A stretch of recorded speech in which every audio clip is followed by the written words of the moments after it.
मध्ये आहे, नवोदयमध्ये आहे, स्कॉलरशिपमध्ये आहे, परत प्रज्ञाशोधमध्ये आहे. सगळ्या ठिकाणी आपल्या शाळेचे मुलं, ऋग्वेद झाला, साई झाला, अजून हे बाकीचे मुलं पण निशिता असे बरेच मुलं गुणवत्ता येते. त्याचं कारण फक्त आवाज आणि भोसले सर त्यांना तेवढं तयार केलं, त्याच्यामुळे पुढच्या सरांनी त्यांची तेवढी तयारी केली. पहिला पाया काय असतो मराठी शाळेची सर, मग त्या मराठी शाळेला पक्के असले तरच पुढचे शिक्षक तेवढी तयारी घेऊ शकतात. आपल्या सरांमुळे आपले मुलं गुणवत्ता यादीत येत आहेत. आपण पण त्यांना सहकार्य केलं पाहिजे आणि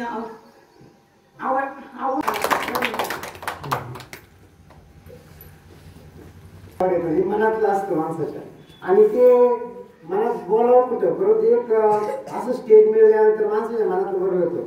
खरोखर साईचा जर विचार केला तर कदाचित नवोदयाला लागलाच नसता, पण शाळेतली एक शिस्त, कारण तो मी अनुभवलं शाळेत तो 10:30 येत नसायचा, तो काय उशीर आहे शाळेत, परंतु देखील एक शाळेमध्ये अभ्यासाचं ये त्याच्यावर दडपण आणि घरी देखील त्याच्या मम्मीने खूप अभ्यास करून घेतला, त्याच्याबरोबर ऋग्वेद सुद्धा होता. परंतु आता कसं आलं, ऋग्वेद थोड्याशा मार्क 1 मार्कावरून गेला, ते तर ऋग्वेद सुद्धा नवोदयाला गेलेला असता, एक थोडस मार्कावरून एक प्रश्न म्हणावं तर नाही, तिथे दोघं पण नवोदयाच्या बरोबरीने. पण असो आज ऋग्वेदची सुद्धा खूप छान तयारी झालेली. आज मॅथ्स असेल, इंग्लिश असेल, एकदम चांगल्या पद्धतीने तयारी करतो. तर असो ही मुलं चमकणारच आहेत. त्यानंतर आता निश्चित आहे, त्या मुली सुद्धा खूप अभ्यास करतात, म्हणजे त्यांची तयारी खूप आहे. आता शेवटी कसं असतं, कोणतेही काम होताना एक लक सुद्धा असतं माणसाचं, म्हणजे माणूस निसता हुशार असून उपयोग नसतो, त्याचं एक लक असतं आणि त्या लक मधून तो घडत असतो. असो तर यानंतर शिवाय बोला ना, या ना. आपल्या रुंबोळी शाळेचे मुख्याध्यापक पवार सर एका बाजूला त्यांना निरोप द्यायचा, दुसऱ्या बाजूला आपल्या हांडे मॅडम त्यांचं स्वागत करायचं, अशा दोन बाजूचा एक सुंदर असा कार्यक्रम या ठिकाणी आयोजित केला. त्या कार्यक्रमाच्या निमित्तानं उपस्थित पालक, शिक्षण कमिटीचे अध्यक्ष, सर्व कमिटी, विद्यार्थी आणि बंधू भगिनी, खऱ्या अर्थानं सर एका बाजूला हसवे, दुसऱ्या बाजूला हसवे. कधी कधी बदलाची ताकद सुद्धा यांच्यामध्ये असते. मला तर असं वाटतं, जर शिक्षक लोकांनी जर याच्यामध्ये चांगला पुढाकार जर घेतला, मला वाटतं म्हणजे 3 वर्षांनी बदल्या होत असतात, 3 ते 4 वर्ष, 5 वर्षांनी बदल्या होत असतात. तुम्ही 2019ला खऱ्या अर्थाने या ठिकाणी काम केलं आणि 2025ला तुम्ही हे गाव सोडून जाताय. मी तर गाव सोडून म्हणतो. आणि हे सगळं करत असताना तुम्ही तुमच्या स्वतःच्या मुलाबाळांवर कमी लक्ष करता, जास्त प्रेम तुम्ही खऱ्या अर्थानं या विद्यार्थ्यावर करत असतात. आणि हे जे 5-6 वर्षाचं प्रेम तुम्ही आज सोडून दुसऱ्या गावामध्ये जाणार आहे, किती वेदना मनाला होत असतील. तुम्ही बारीक विचार करा, ज्यावेळेस एक आपलं मूल ज्यावेळेस जातं बाहेरच्या गावाला शिकायला जातं, आपली मुलगी लग्न करून दुसऱ्याच्या घरामध्ये प्रवेश करते, त्यावेळेस त्या आईवडिलांना किती वेदना आणि किती दुःख होत असतं. अशाच प्रकारे खऱ्या अर्थानं मला वाटतं की सरकारनं ह्या गोष्टीचं थोडंसं गांभीर्याने घेण्याची खऱ्या अर्थाने फार मोठी गरज आहे. कारण 6 वर्ष सावळ्याराम ह्या मुलांना एवढं प्रेम एक माणूसच करतो. मी शिक्षक हे पद जिथे ह्या गोष्टी बाजूला, पण माणूस या विद्यार्थ्यावर किती प्रेम करत असतो आणि त्या प्रेमाचं खऱ्या अर्थानं त्याग करून तुम्ही दुसऱ्या ठिकाणी जाताय, किती मनाला वेदना होत असते हे खऱ्या अर्थानं आपण शब्दात सांगू शकत नाही. खऱ्या अर्थानं आव्हाड सरांनी खऱ्या अर्थानं फार मोठं काम त्यांनी त्यांच्याकडून आदर्श घ्यायला होते. मी ज्यावेळेस सरपंच झालो त्यावेळेस खऱ्या अर्थानं सरांच्या काही सूचना खऱ्या अर्थाने असायच्या. गुरुप्रमाणे त्यांनी मला पण फार सूचना, सरपंच हे व्हायला पाहिजे, सरपंच ते करायला पाहिजे, सरपंच याची गरज आहे, सरपंच हे आम्हाला शाळेला कमी आहे. खऱ्या अर्थानं निश्चित आम्ही काही कारणास्तव कमी पडलो असेल तरी पण सरांनी संघर्ष करून खऱ्या अर्थानं जे आमच्याकडून मिळवायचे ते पण खऱ्या अर्थाने मिळवलं. आणि गावागावामध्ये रवी राजकारणाचा एक फायदा असतो, त्या राजकारणामध्ये सुद्धा संघर्ष या लोकांना करावाच लागतो. ही मी माझ्या डोळ्यांनी बघतोय. तर नाविलाज असं तरी हे लोक सहन करतात. पण खऱ्या अर्थानं मी मागाशी बोललो की हांडे मॅडम आज या ठिकाणी आले. खऱ्या अर्थानं हांडे मॅडमनं आपल्या गावाचं सर्व सुंदर असं काम त्या ठिकाणी केलेलं आहे. मी हांडे मॅडमचं मनापासून या ठिकाणी स्वागत करतो आणि निश्चित आवड सरांनी जे काम केलंय त्याच्यात जास्त पटीनं खऱ्या अर्थानं हांडे मॅडम या ठिकाणी काम करतील. आणि आपण ज्यावेळेस म्हणतो विद्यार्थ्याला की माझा नंबर आला, माझा नंबर काय येते. ही स्पर्धा आपल्यामध्ये विद्यार्थ्यांमध्ये जशी आहे तशी स्पर्धा मला वाटतंय आपल्यामध्ये पण आहे. जशी आव्हाडसर काम करून गेले याच्या काही पटीनं काम खऱ्या अर्थानं मला वाटतं तुम्ही कशा विश्वास खऱ्या अर्थाने आम्हाला सर्वांना आहे. आपण या ठिकाणी आलात सर, मी तुमच्या मनापासून या ठिकाणी तुम्हाला मी पुढील वाटण्यासाठी खूप खूप शुभेच्छा देतो. आणि भविष्यामध्ये तुम्हाला काही जरी अडचण निर्माण झाली तरी आम्ही तुमच्या मागे खंबीरपणाने उभे राहू. आणि मॅडम तुमचंही माझ्या या दोन गावामध्ये तुमचं मनापासून या ठिकाणी मी शाळेमध्ये स्वागत करतो. तुम्ही हे चांगलं काम या ठिकाणी करशाल हा विश्वास आम्हाला आहे. आम्ही शाळेमध्ये असताना आम्ही सरपंच आज झालोय. तुम्हाला सांगतो मी, विद्यार्थ्यांनी लक्ष द्या, मी सरपंच झालोय हा मराठी शाळेतून झालोय. काय असायचं, आता तरी फरशा वगैरे सर निघाल्या, आमच्या वेळेस धुई असायची आणि शनिवारी त्या शाळा आम्ही स्वतः सारवायचं, आपण सारवायचं. मला आठवतो दक्षिण बाळुंकेवाडीला शिकवत होतो. शनिवारी शाळा शेण आणायचं, शेणाने सारवायचं, रविवारी सुट्टी असायची म्हणजे रविवार बाळून जायचं. सोमवारी परत आपण आपल्या कामाला त्या ठिकाणी. मी पण मराठी शाळेतूनच खऱ्या अर्थानं सरपंच या गावचा झालो. आणि अभिमानाने मला सांगत मी कधी म्हणतो की माझ्या मुलांना मी चुकीच्या ठिकाणी शाळेमध्ये घातलं. मी म्हणतो, मी आवाज कधी म्हणतो की त्यावेळेस थोडंसं आम्हालाही त्याचं गांभीर्य नव्हतं असं मला वाटलं. की माझे मुलं इंग्लिश मीडियममध्ये ज्यावेळेस झाले त्यावेळेस मलाही पस्तावा त्या गोष्टीचा आला होता. पण तेव्हा आता त्यांचं थोडंसं हे झालं. पण मी आजही खऱ्या अर्थानं सरांची धडपड पाहतो. हा विद्यार्थी माझ्याकडे आला पाहिजे, हे लोक इंदोरी जातात, हे पालकांना आपण सांगितलं पाहिजे. खऱ्या अर्थाने फार धडपड या माणसाने खऱ्या अर्थानं आपल्या गावासाठी केली. मी तो शाळेसाठी नाही, आपल्या गावातले एक नाव खऱ्या अर्थानं तालुक्यामध्ये फार चांगल्या रीतीने या माणसाने घडवलं. मलाही फार यातला खऱ्या अर्थानं सरतात. तुम्ही काम करत असताना तुम्हालाही ते वेदना होतात आणि आम्हाला होतात. तुम्ही हे बसून दुसरीकडे जाणार आहे, त्या गावाचंही नाव तुम्ही खऱ्या अर्थानं उज्ज्वल करणार आहे. आमचं गाव त्याप्रमाणे तुम्ही फार चांगल्या ठिकाणी विद्यार्थी पण शिकवले, घडवले. मला वाटतं आजोबा बसले मुलींचे आजोबा फार कष्ट मेहनत घेऊन खऱ्या अर्थानं आज आपल्या गावचं नाव म्हणजे त्या मुली आज मला वाटतं बाहेर शिकतायत. त्यांचं हे किती मोठं म्हणजे खरोखर हे श्रेय कोणाचं आहे? शिक्षक ते गुरुजींचंच खऱ्या अर्थानं श्रेय. आपण काय करतो, जन्माला घालतो, मुलं शाळेत घालतो, पण खऱ्या अर्थानं सर तुम्ही सुद्धा फार मोठे कष्ट आमच्या विद्यार्थ्यांसाठी पालकांसाठी घेतले. खरोखर ईश्वर तुम्हाला पुढे असं खूप खूप शुभेच्छा देऊ. आणि हे जे मुलं घडतील हे मुलं भविष्यामध्ये तुमचं नाव काढल्याशिवाय राहणार नाही हा विश्वास मी या ठिकाणी व्यक्त करतो. आणि थांबतो. जय हिंद, जय भारत. खरं तर सरपंच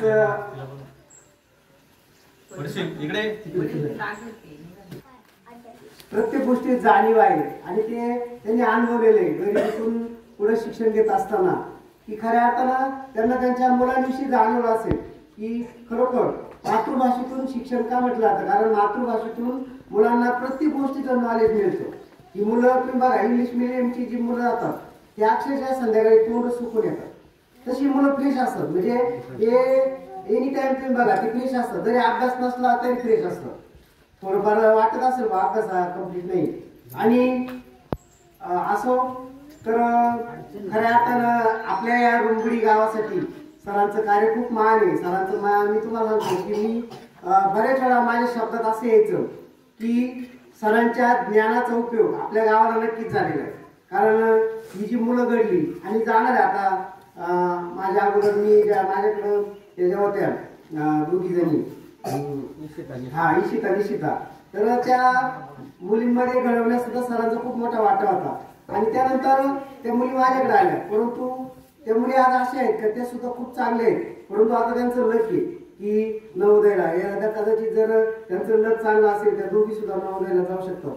आणि नवोदयचं जे शिक्षण म्हणजे असं तिथं केंद्रीय शिक्षण आहे, अतिशय उत्तम सुविधा, उत्तम सार आहे, शिक्षण सुद्धा चांगल्या पद्धतीचं आहे. म्हणजे आपल्याकडं माझं एक मध्ये तुम्ही इंग्लिश मिडियमला शिकवा पण ते दर्जेदार पाहिजे. तुम्ही शिकवा मुलांना, शिकवायला काय अडचण नाही, परंतु दर्जेदार शिक्षण आहे का आपल्याकडं की ज्या ठिकाणी इंग्लिश मिडियमला एक 10वी 12वी मुलं शिकवायला असतात. आज आम्ही जर आमच्या शिक्षणाचा विचार केला, आज आम्ही MA BEd करून मोठे शिक्षण घेऊन म्हणजे सर्व शिक्षणाचा अनुभव असतो आमच्याकडे. कोणत्या मुलाला MBBS डॉक्टरचं ट्रीटमेंट देतो तशी आम्ही ट्रीटमेंट देत असतो प्रत्येक मुलासाठी. आणि सरांनी करत असताना सरांचं एक लक्ष असायचं, मी म्हणजे अनुभवलेली गोष्ट की सरांचं असं असायचं की जो मुलगा जास्त टॉप आहे ना त्याला अजून टॉप बनवलं पाहिजे. कारण जे करणारे ते पुढे जातातच, जे न करणारे त्यांना किती शिकवलं तर ते तसेच चालतात. म्हणजे त्यांना फक्त काय करायचं की त्यांना पुढे जाण्यासाठी व्यवस्थितरित्या मार्गदर्शन करायचं, हे सरांनी तेव्हा हे होतं. कारण एखाद्या मुलाला आपण किती शिकवत गेलो, त्या मुलाचं बौद्धिक पातळी जर थोडीशी असेल तर तो मुलगा तेवढ्या पद्धतीने पुढे जाऊ शकत नाही. त्याला विशिष्ट वयानंतर त्याच्यामध्ये तो काय करत असतो, पिकअप घेत असतो. तर असो, तर खरं किती बोललं तर एक शिक्षक असतो आणि मी देखील शिक्षक आहे. प्रत्येक ठिकाणी अनुभवत सरपंच सांगितलं की शिक्षकाला सुद्धा खूप त्रास असतो की राजकारण असतं गावामध्ये. आता रुंबडीत नाही जाणवलं मला, आणि करू नका. मी एक सांगतो, खरोखर तुम्हाला शाळा आणि शिक्षक प्रेम ठेवा. इथं तुम्ही काहीच नका आणू. तुम्हाला काही चुकीचं वाटलं ना आमच्या कानात सांगा, सर इथं चुकीचं आहे, आम्ही नक्की त्याच्यात बदल करू. परंतु एक प्रामाणिक इच्छा असेल की लेडीज आहे, मी आहे, कुणी असो शिक्षक, इथं फक्त शाळेमध्ये राजकारण नको आपलं. एवढं जर पाहिलं तर शाळा ही सुंदर राहील आणि सारी कामं होती. कारण शिक्षक आल्यानंतर शिक्षकाचा खऱ्या अर्थाने शाळा आत्मा असतो. इथं आमचं मन रमलं आम्हाला बरं वाटतं. पण जर इथे एखादा पालक दररोज येऊन आम्हाला भांडायला लागला, तुम्ही असं सर, तर आम्हाला सुद्धा वाईट वाटतं की आपण चांगलं काम करू. आता तुम्ही बघताय की इथं आम्ही रात्रीचं सुद्धा किती वेळा आलो असेल शाळेत मुलासाठी. म्हणजे सरांना मी जर म्हटलं सर आपल्याला जायचं तर आम्ही त्या घरी जाऊन पालकांना भेटलो असेल, अभ्यासासाठी असेल, कोणत्या गोष्टीसाठी. म्हणजे आम्ही कधीच विचार नाही केला की आज कसं जायचं, उशीर झाला, असं काही वाढदिवस असेल, मुलांनी बोलवलं तर नक्कीच गेलो असेल. आणि ती साथ खऱ्या अर्थानं सरांना दिली तर सरांना खरं तर आपल्या गावच्या वतीने किती आभार मानले तर ते आभार कमीच पडण्यासारखे. म्हणजे किती बोललो तर ते शब्द कमी पडणारे आहेत. असो, तर पुन्हा एकदा आपल्या गावच्या वतीनं सरांना त्यांच्या भावी शैक्षणिक कामासाठी त्या ठिकाणी देखील आता पटकन सरांकडं, परंतु सर नक्कीच मुलं जमवतील मला खात्री. आणि सरांनी एक चांगलं सुंदर असं कार्य तिथं करावं. आणि आम्हाला देखील आमचे शिक्षक, आपले शिक्षक तिथं आहेत याचा अभिमान वाटेल. कारण तिथं काम करत असताना त्यांच्या या कामाचं जेव्हा आपल्या कानावर येईल आपल्याला देखील अभिमान वाटणार की आमच्या गावातून सर गेले आणि ते एक चांगल्या पद्धतीने काम करून गेले. तर अशा पद्धतीनं आवाज सरांना आपल्या सर्वांच्या वतीने एक गोड असं शुभेच्छा देऊया. आणि सरांचा सत्कार राहिलेला आहे तर मी सरपंचाला विनंती करतो ग्रामस्थांना विनंती सर्वांनी एक सरांचा सत्कार करावा. आणि मग सरांनी नंतर त्यांचं बोले. शाळेचे मुख्याध्यापक आवड सर, भोसले सर, शिक्षिका, आमचे मित्र दुसरे सुभाष कोरे, पालक कमिटीचे अध्यक्ष व सन्मान्य सर्व पालक व विद्यार्थी मित्रांनो, आवड सर हे असं व्यक्तिमत्व होतं, मी खूप जवळून बघितले त्यांना. आवड सर ज्यावेळी शाळेत आले आम्ही असंच खेळायला यायचो ग्राउंडवर, काय काम असलं तर आवड सरांना चक्कर मारायचं अधूनमधून. सुभाष असेल, सर्व मित्र परिवार असेल, तर आवड सर आल्यानंतर जी शाळेची गुणवत्ता बदलली ती अतिशय उल्लेखनीय होती. त्याच्यानंतर त्यांना जोडीदार भोसले सर आले. भोसले सरांनी पण त्यांना अतिशय जाणीवपूर्वक मदत करून शाळेची गुणवत्ता वाढवली. परत शाळेची गुणवत्ता वाढवूनच परत बाकीचे जे कार्यक्रम असेल, सांस्कृतिक कार्यक्रम असेल, गॅदरिंग असेल, शाळेच्या स्पर्धा असतील, ईद आपली केंद्र शाळा आहे त्या शाळेचे परत झाडे लावणे, ही स्टेज निर्मिती, ही सर्व आवड सरांनी अतिशय उत्कृष्टपणे कोणालाही न दुखावता सर्वसमावेश कार्यक्रम केला. त्याबद्दल मी ग्रामस्थांच्या वतीने व माझ्या परिवाराच्या वतीने तसेच माझे आमदार वैभव पिचड यांच्या वतीने मी सरांचं मनपूर्वक स्वागत करतो व आभार व्यक्त करतो. आमचं सर तुम्हाला इथं निरोप देताना आमचा कंठ दाटून येतोय, डोळ्यात अश्रू येतात, पण नाविलाज असतं. ही जी एक यानी जी परंपरा आपली असती का काही दिवसांनी बदली करायची, ही रूढी परंपरा चालणारच आहे. त्याच्यामुळे कोणाला नाराज नाही होता येणार, त्या माणसाला पुढे जावं लागणार आणि त्यांच्या जागी दुसऱ्यांनी येऊन तेवढीच मेहनत घेतली पाहिजे. आता हांडे मॅडम आपल्याकडे लोटेवाडी वस्तीलाच होतं मला वाटतं, त्या पण चांगलं आहे शिक्षिका, त्यांचा पण अनुभव ऐकलेला आहे मी. तरी भोसले सर, हांडे मॅडम यांनी उत्कृष्ट अशी शाळेची परंपरा लावावी. वेळ आली तर आवड सर त्यांना मार्गदर्शन करतीलच. मी परत जर काही सहकार्य लागलं तुम्हाला तर गाव पातळीवर आम्ही सदैव तयार आहे तुमच्या पाठीमागे उभं राहण्यासाठी. आम्हाला फक्त आवाज द्या, आम्ही कुठली तयारी तुम्हाला दाखवू. एवढं बोलून मी माझे 2 शब्द वागत संपवतो. जय हिंद, जय महाराष्ट्र. दुकानावर कोण नाही.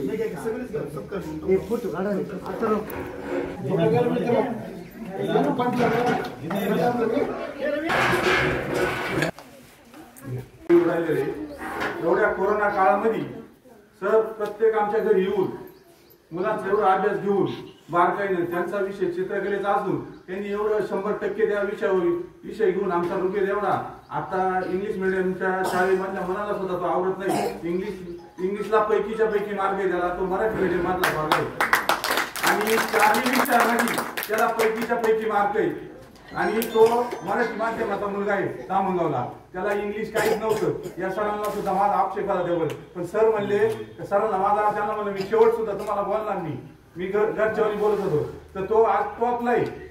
मी काय माझ्या पोराचं सांगत नाही, पण सरांचं जे त्यांनी कष्ट केले तो नाही ते, पण ज्यांनी घ्यायचं त्यांनी घ्यावं त्यांचं. आणि आता एवढं सांगण्यापेक्षा बाकीचं काही सांगण्यापेक्षा आपल्या शाळेमध्ये सोनंच आहे, पण ज्याचा वापर करील आपल्या बाकीच्या समजा बाकीच्या लाभ लोकांना म्हणता येत नाही, पण जो ऑप्शन घेतो आपण त्याचा विचार केला पाहिजे का या शाळेत काय आणि या शिक्षकांना पगार काय चालू राहतोय, यांना काही घेणं नसतं कोणत्या. पण हे असे एका घरच्यावर आपल्या पोराचा सांभाळ करत्या, हे आपण लक्ष दिलं पाहिजे पालकांनी. याच्याकडे 100% लोकांची नजर राहिली पाहिजे. जे अधिकारी गेले आता रिटायर राहील ते या शाळेतूनच गेलेले. इंग्लिश मिडियमचा पोरगा कोणता अधिकारी झालाय हे मला दाखवून द्या तुम्ही. ते नंतरून बरपटत जात्या. तेव्हा या शाळेमध्ये जे मुलं आहे ना ते 100% सोनच होत जाणार. आता आपला नवोदयला बरेच मुलं लागले आणि हे रविवार सुद्धा बघती नाही सर. हे म्हणजे पालकांपेक्षा ज्यादा बारकाईने लक्ष देणारे सर.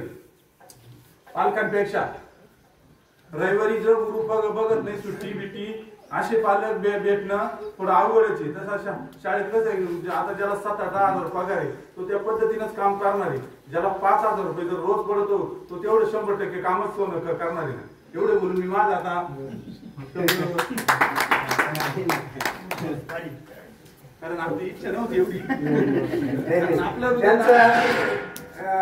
सरांवरती खूप प्रेम होतं. मी आणलं होतं बरीचशी काही अशी तुम्ही सर्व जे होते सरांवर खूप प्रेम होतं आणि सरांना एखादी गोष्ट पटकन म्हणावीशी वाटत नव्हती. कारण बरेच वेळा पालक मला मानणार सर असं आहे बरं का, कारण सरांकडे जायची हिंमत नव्हती होत. कारण ती सरांची शिस्त असेल एकदम उत्तम होती ती. पण असो तर तू बोलताय तर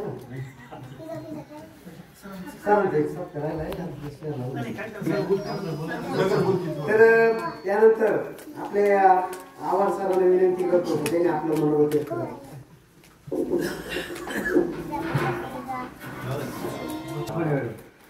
2019ला इथे आलो. 2019ला इथे आल्यानंतर बोलले खूप काही बोलले माझ्याबद्दल. मी इतका मोठा माणूस नाही सगळ्यात मोठा. म्हणजे तुम्हाला जेवढं वाटतंय असे खूप लोक आहेत, असे खूप शिक्षक शाळेमध्ये प्राण देऊन काम करतात. म्हणून या शाळा चालू आहे सगळ्यात महत्त्वाची गोष्ट. आणि काही लोक असे असतात की फक्त यायचं म्हणून येत असे पण असतात. काळं पांढरं हे दोन्ही गोष्टी असतात समाजामध्ये. चांगले आणि वाईट हे दोन्ही माणसं असतात.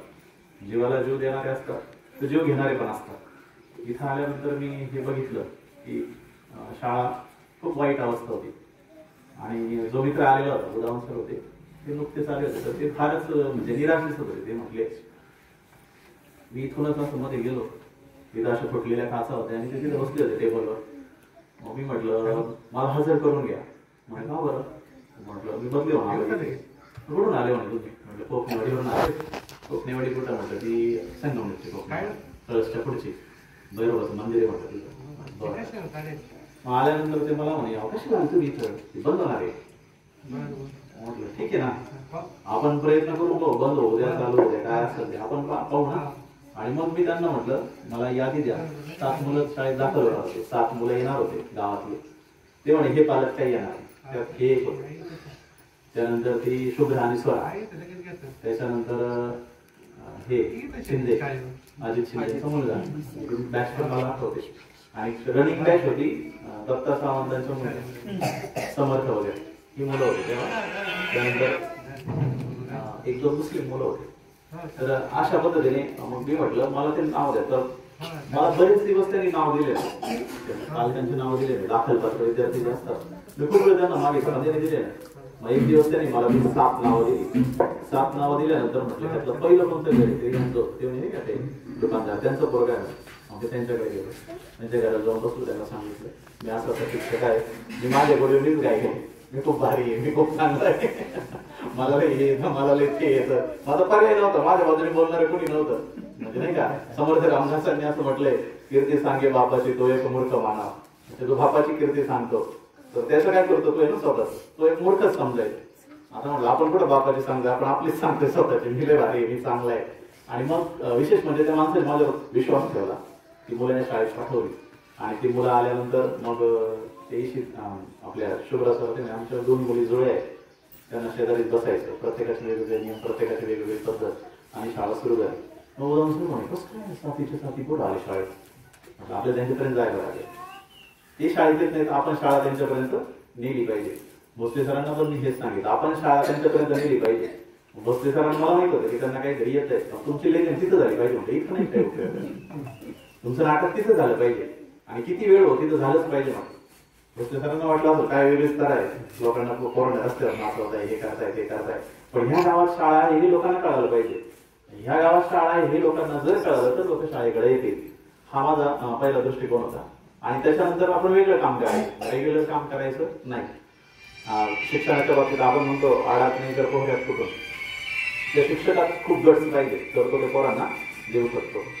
माझ्यासारख्या शिक्षक आज पण मला आठवतं की, किंवा आज पण माझ्याकडं माझ्या मोबाईलला तुम्ही पाहू शकता, मी 1000 रुपयाची तरी पुस्तकं दर महिन्याला घेतलेली असतात. मी त्यातली वाचलेली असतात. मी खूप पुस्तकं मी घेतो, मला पुस्तकांची खूप आवड आहे.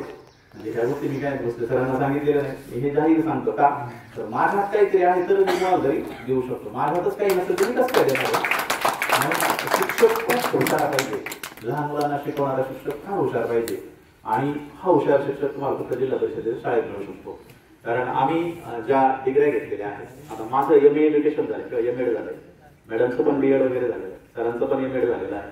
तर असे दर्जेदार शाळा शिक्षक तुम्हाला इंग्रजी माध्यमाच्या शाळेत कधी सापडणार नाही. कारण तिथे कसं असतं की पगार घ्या, हा संस्थाचालक किती पगार देतो त्याच्यावर नोकरी ठरते. त्याने पगार दिला नाही की ते 6 महिने सोडून दुसरीकडे जातात. इथं तसं नसतं, इथं जबाबदारी आम्ही हे पालक करपे माझ्याकडे आल्यावर पहिल्यांदा मला काय म्हटलं ना ते, माझ्या पोराला इंग्लिश आला पाहिजे तर मी तुमच्या पोराची किंवा मुलाला शाळेत घालेल. माझ्या म्हटलं तुम्ही अशी मागणी कसं काय करता, आले पाहिजे तुमचं पोरगा जर नाठा असलं त्याला काहीच येत नसतं त्याला कसं मी काय जादूगारी का म्हणतो डॉक्टर हात. पण मग नंतर ते खूप वेळा यायचे, मग त्यांच्या माझ्या लक्षात आलं की त्यांची तळमळ आहे, त्याच्या मुलाला चांगलं शिक्षण मिळालं पाहिजे. मी त्यांना सांगितलं की तुमचा मुलगा 4थी 5वीला इंग्रजी वाचणार, मला गॅरंटी की तो वाचत असेल, कारण मला माहिती नाही त्याला काय शिकवले. मग तिथनं मी ह्या गोष्टी सुरू केल्या की शब्द पाठच केले पाहिजे, गणित सोडवले पाहिजे, गणित तोंडी आले पाहिजे चांगल्या पद्धतीने. अर्थात मी पण काही ठिकाणी अपुरा पडलेला असेल तो काही मुद्दा नाही. निश्चितासारख्या मुली त्यांना तर त्या कोरोनात मला झूम कॉलवर सगळ्यात आधी असायच्या. कोरोनामध्ये मी जे झूम कॉल घ्यायचो, मोबाईलवर शिकवायचो, सगळ्यात आधी त्या 2 मुली प्रेझेंट असायच्या. मग त्या पालकांनी पाहिलं की हा माणूस जर इतका रेग्युलर शिकवतो याचा अर्थ याच्या ताब्यात मुलं दिले पाहिजेत. आणि मग त्या मुलींचं ऍडमिशन पहिलीला झालं. मी जर म्हटलं असतं कोरोनामध्ये मला पूर्ण पगार चालू आहे आणि तेव्हा माझं घराचं बांधकाम चालू होतं संगमनेरला, म्हणजे मी सकाळी उठलो की मला बायको म्हणायचं आज आपल्याला जायला लागेल, मग कोणत्या तरी चोरी मारीच्या रस्त्याने जायचं संगमनेरमध्ये, कारण बंद होतं ना तेव्हा, आणि ते बांधकामाची लाईन लावायची. आणि हे करत असताना मी कधीच माझ्या शाळेचा तास बुडवला नाही.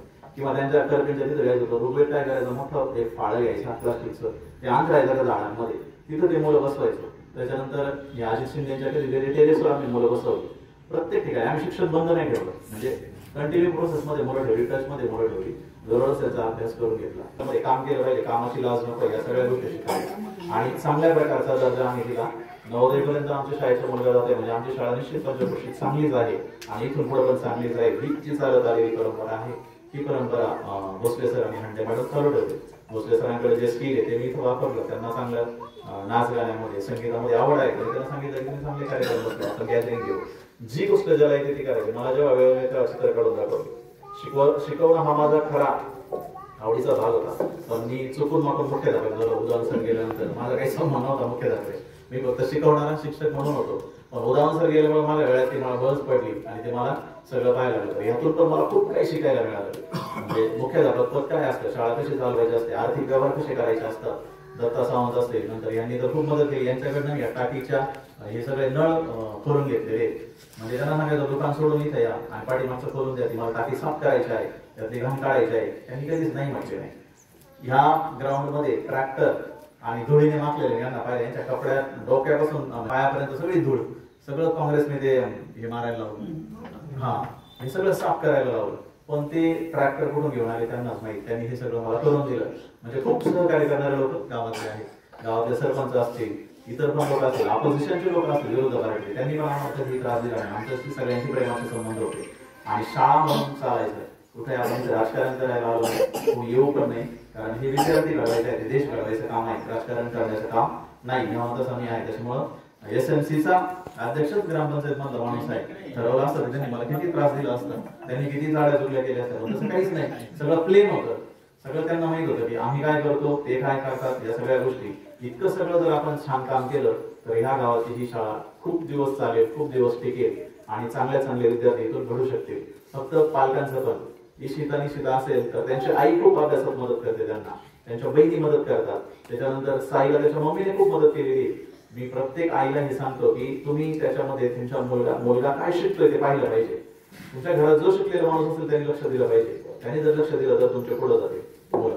एक शिक्षक एकटा काही करू शकत नाही. कारण कसं शाळेत जे होतं त्याच्यानंतर मुलं बाहेर काय करतात हे पण खूप महत्वाचं आहे.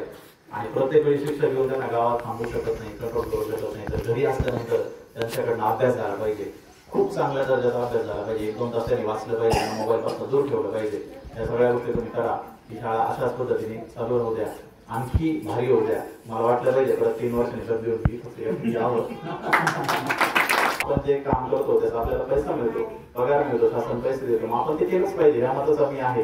अशा पद्धतीचं आम्ही त्या हांडे मॅडम आणि भोसले सर करतील. मी त्यांना भविष्यासाठी खूप खूप शुभेच्छा देतो आणि माझे लांबलेलं म्हणतो एक सांगतो मी तुम्हाला, सरांची बदली कॅन्सल व्हावी आणि हांडे मॅडम पण त्याच ठिकाणी ठेवावा आणि आवड सर इथंच ठेवावे म्हणून मी प्रयत्न पण केले. मी आपल्या शिक्षणाधिकाऱ्यांशी बोललो, कुमावत साहेबांशी, तर तिथं पण गेलो. म्हणून सर अशी मागणी आहे की आमच्या ज्या हांडे मॅडम आहेत त्या तिथंच ठेवा आणि आवड सर आहेत ते आमच्या गावामध्ये ठेवा. म्हणून मी खूप प्रयत्न केले. BDO साहेबांना पण मला भेटायला सांगितलं, BDO साहेबांना पण भेटलो. म्हटलं सर अशी मागणी आहे तर ते थांबून घ्या, काही पाहू, आता सध्या तर थांबून घ्या, नंतर पाहू आपण काय करायचंय ते. पण ते म्हणे सरकारचा GR आहे, तुम्हाला मुख्यमंत्र्याला जाऊन भेटावं लागेल. पण नंतर मग मी काय प्रयत्न केला की आमदार साहेबांशी बोललो. म्हणलं साहेब असं करतील का, गावातले आमचे 2 फार चांगले असे आदर्श शिक्षक आहेत, ते आहे त्याच ठिकाणी ठेवा. ते म्हणे काय करावं लागेल, एक तर मुख्यमंत्री, शिक्षण अधिकारी किंवा आता मी शकतो माझ्या लेटरना शेवटी काय होतं GRच आहे, ते एक नियमच आहे. त्या नियमामध्ये जर तुमचं जर थांबवलं तर मला बाकीचे पण म्हणतील की रुंबुटी का थांबवली तुम्ही, बाकीचे का थांबवले नाही. म्हणून तो विषय थोडासा वेगळा आहे केला. नाही तर आमची फार मुख्यमंत्र्यापर्यंत जायची तयारी झाली होती. वैभव पितोडांशी मी काल बोललो होतो, त्यावेळेला ते आले होते.